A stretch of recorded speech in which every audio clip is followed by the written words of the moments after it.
Les Échos du Loriot, le podcast qui donne la parole aux passionnés de nature de tous horizons.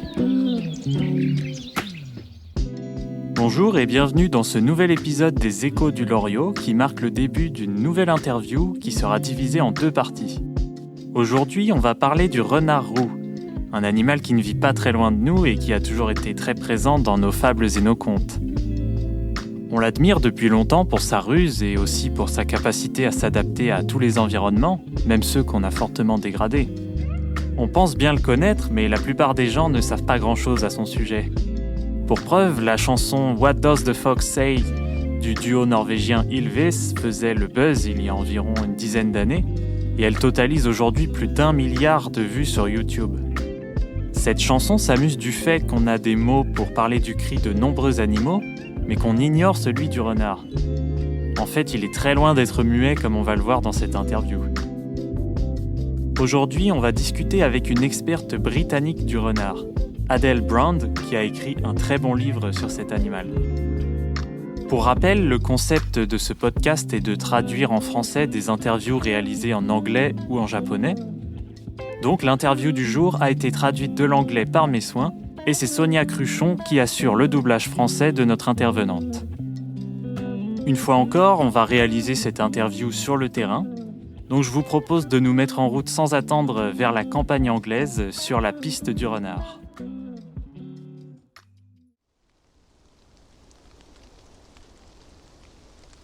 Bonjour Adèle, merci à vous de nous accorder un peu de votre temps. Bonjour Geoffrey, c'est un plaisir de participer à ce podcast. On va parler aujourd'hui de votre livre intitulé « The Hidden World of the Fox », ce qui veut dire en français « Le monde caché du renard », dans lequel vous donnez toutes sortes d'observations et de détails sur la vie secrète de cet animal. À noter qu'il n'est pour l'instant disponible qu'en anglais, mais on va parler de son contenu en détail.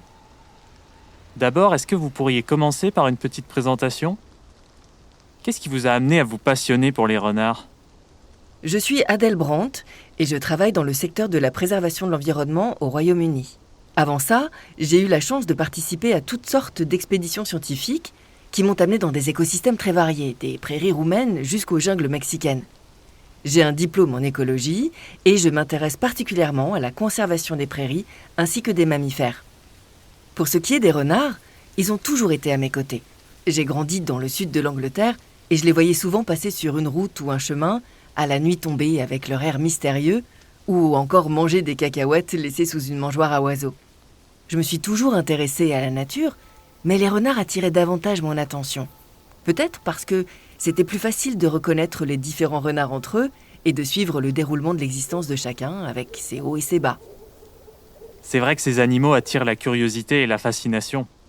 Et donc c'est de cette passion qu'est parti votre livre ? Pour moi, ça allait de soi de l'écrire. Les renards m'ont offert tellement de moments uniques que j'avais des tas de choses à raconter. Mais j'avais aussi d'autres raisons. Les revues scientifiques contiennent beaucoup de travaux passionnants sur les renards, mais ils ne sont pas accessibles au grand public. Ils sont bourrés de jargon scientifique et il faut souvent payer cher pour y accéder. Donc, j'ai voulu écrire sur le sujet pour partager ces connaissances avec un public plus large. C'est vrai que cette envie de vulgariser les connaissances donne souvent naissance à de très bons livres sur la nature.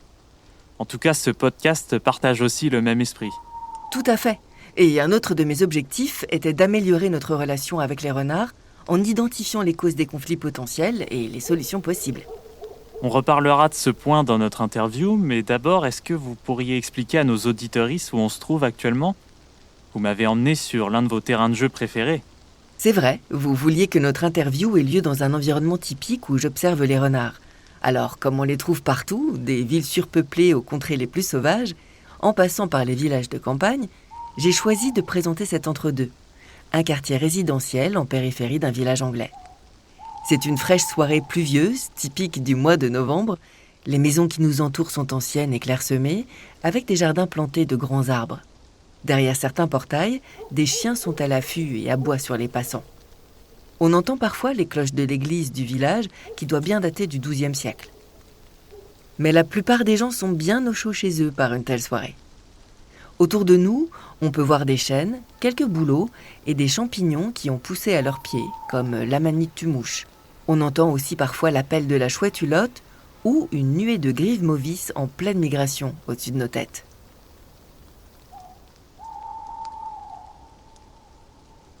C'est une atmosphère à la fois relaxante et mystérieuse. Si on tend bien l'oreille et qu'on ouvre l'œil, on peut parfois apercevoir une silhouette à la queue touffue trottiner à la lumière des lampadaires. Un renard en vadrouille. C'est vrai qu'ils ont la lumière des lampadaires, alors pourquoi s'en priver? Ça me fait penser à un passage de votre livre où vous expliquez que l'humanité est en train de remodeler ce qu'est un renard, en modifiant leur régime alimentaire, la taille de leur territoire, leurs interactions sociales et même leur longévité et les causes de leur mort. Donc est-ce que vous pourriez nous expliquer ça plus en détail? En fait, on peut voir le renard comme une boulette d'argile qui est sans cesse remodelée par toutes les pressions qui s'appliquent dessus.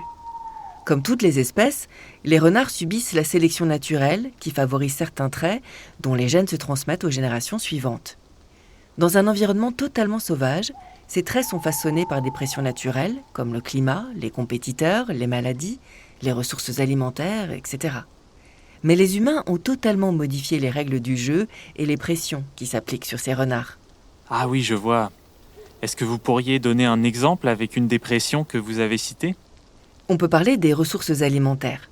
En Pologne, j'ai étudié l'alimentation de renards qui vivent dans des forêts particulièrement sauvages avec un minimum de pression humaine. J'ai constaté que les sangliers étaient une part importante de leur alimentation. Les sangliers? Mais comment un renard peut manger ça? Eh bien, en nettoyant des carcasses de proies tuées par des loups, tout simplement. Ah oui, je me disais bien qu'ils étaient un peu trop petits pour s'attaquer à des bestiaux pareils. Mais dans une grande partie de l'Europe, on a éradiqué les loups et on a privé les renards de cette opportunité de se nourrir sur les carcasses de proies. Mais d'un autre côté, on a introduit toutes sortes de ressources alimentaires dans leur environnement. Par exemple, en introduisant le lapin de Garenne bien au-delà de sa zone naturelle, en répandant des déchets dans les villages ou en plantant toutes sortes d'arbres fruitiers dans les jardins. D'un coup, les renards, qui sont capables d'exploiter ces nouvelles ressources, ont un avantage par rapport à leurs semblables. Il y a donc une pression de sélection créée par l'homme. Avec toutes ces ressources alimentaires, ces renards urbains peuvent vivre à des densités plus élevées que dans la forêt et ça peut totalement altérer la structure classique de leur territoire. Donc vous pensez que les renards vont continuer à évoluer pour tirer le meilleur parti de ces ressources? L'effet à long terme de la pression humaine est difficile à prédire, mais il participe bel et bien à remodeler ce qu'est un renard. C'est vrai qu'ils ont une capacité assez incroyable de s'adapter à un environnement changeant. Vous avez dit que vous avez exploré des écosystèmes très variés. Et est-ce que vous avez un exemple d'un endroit extrême dans lequel vous avez été surprise de trouver des renards? C'est vrai qu'il y a certains endroits sur Terre où on ne s'attendrait pas à trouver des renards, et pourtant ils sont là. Je peux citer les prairies canadiennes, d'immenses étendues sans aucun arbre où rôdent des crotales et des coyotes. Les étés y sont brûlants, les hivers encore plus rudes, et le vent est assez violent pour renverser un train. J'étais vraiment émerveillée quand j'ai vu une famille de renardeaux jouer avec les restes d'une carcasse de cerf émionne. Les renards peuvent vraiment tirer le meilleur de chaque environnement. Ah oui, c'est impressionnant. Quand on pense à des endroits pareils, les villages de campagne sont loin d'être inhospitaliers. Totalement. Le renard a une distribution géographique extrêmement vaste. Il occupe toute l'Europe, l'Amérique du Nord, une bonne partie de l'Asie et aussi l'Afrique du Nord. Et j'imagine que les individus qui vivent dans des régions aussi variées doivent avoir une apparence légèrement différente selon les régions pour s'adapter à toutes sortes de contraintes. Oui, j'ai pu remarquer des différences. Il y a des adaptations physiques évidentes à différents climats. Dans les déserts salés d'Inde, j'ai constaté que les renards sont de couleur pâle et plutôt courts sur pattes. En Croatie, ils ont de longues pattes et de grandes oreilles pour faciliter la perte de chaleur. Et en Grande-Bretagne, ils sont plus trapus, avec une fourrure dense pour résister à nos hivers plus froids. J'aimerais juste qu'on revienne rapidement sur le régime alimentaire du renard. Vous dites dans votre livre que c'est un généraliste avec un joker de spécialiste. J'aime bien l'expression, donc est-ce que vous pourriez l'expliquer plus en détail? Les renards arrivent à se nourrir et à survivre n'importe où, des déserts arides jusqu'aux plus hautes montagnes. Leurs exigences en termes d'habitat et de nourriture sont extrêmement peu spécifiques. Pour prendre un exemple opposé, certaines orchidées sont très spécialisées et ne peuvent survivre que sur un type de sol précis, dans un milieu à la végétation dégagée. Elles sont très bien adaptées à leur milieu, mais elles disparaissent si leur habitat est dégradé. Au contraire, le renard peut s'adapter même lorsque son habitat est détruit, ce qui est le cas actuellement. C'est le généraliste par excellence. Mais quand je parle de joker de spécialiste, je parle du fait que les renards ont tout de même une spécialité notable pour laquelle ils sont particulièrement adaptés, la chasse aux rongeurs. Il suffit de voir un renard chasser les campagnols dans une prairie pour se convaincre que tout dans son anatomie est taillé pour cette activité. Son ouïe exceptionnelle lui permet de repérer le moindre mouvement de ses petites proies lorsqu'il braque ses oreilles vers le sol en avançant prudemment sur ses pattes fines. Sa queue touffue est aussi un très bon balancier quand il s'élance sur sa proie. On peut également citer le fait que son estomac est de petite taille, ce qui le rend adapté à des repas légers mais réguliers, contrairement aux loups qui doivent alterner entre de longues disettes et un afflux de viande énorme. Ah, je vois, donc en fait ils ont tous les avantages d'une espèce généraliste, tout en étant particulièrement bien équipés pour une catégorie de proie. Et oui, ils ont le meilleur des deux stratégies. Parlons maintenant un peu de la vie sociale des renards. Ils font partie de la famille des canidés, tout comme les loups, donc c'est un bon point de comparaison. On sait que les renards ne forment pas de meute comparable à celle des loups, alors on les imagine souvent comme des solitaires, mais est-ce que c'est vraiment le cas ? On a cette image solitaire des renards parce qu'on les voit souvent seuls à la recherche de nourriture. C'est parce qu'ils s'attaquent essentiellement à de petites proies, surtout des rongeurs. Mais ils sont aussi friands d'invertébrés et de fruits en tout genre. En tout cas, il n'est pas dans leur intérêt de chercher à manger en groupe. Au contraire, les loups ont besoin de coopérer pour chasser les grands herbivores. C'est la principale différence. Malgré tout, les renards ont une vie sociale plus complexe qu'on pourrait le penser. Ils vivent souvent dans un noyau familial, avec un couple dominant qui se reproduit, les renardeaux de l'année et parfois des individus subordonnés. Ce sont des jeunes de l'année précédente qui ne se reproduisent pas encore et aident à élever leurs petits frères et sœurs. En tout cas, tous les membres du groupe défendent le territoire contre les autres familles. Dans les endroits où les ressources alimentaires sont abondantes, la taille des groupes familiaux est plus grande et il peut y avoir davantage de subordonnés. Si on se place dans un environnement urbain avec une nourriture abondante et une forte population de renards, ce territoire peut être assez restreint et se limiter à 8 hectares. Mais il peut faire plusieurs milliers d'hectares dans des zones plus sauvages.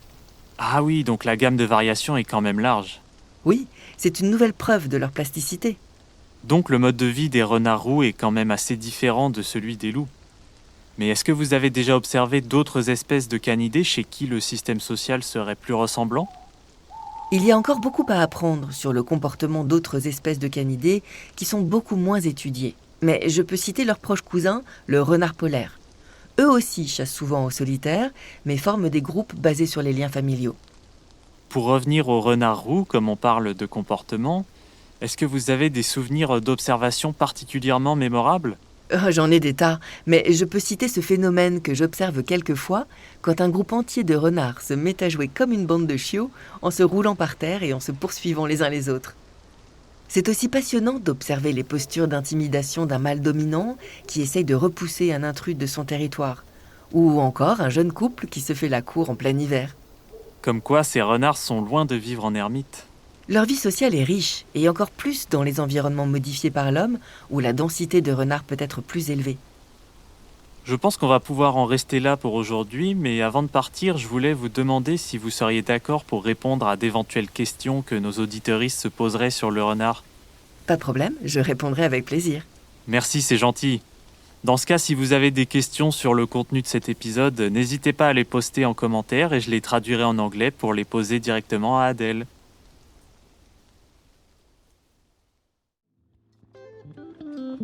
Merci à vous d'avoir suivi cet épisode des Échos du Loriot.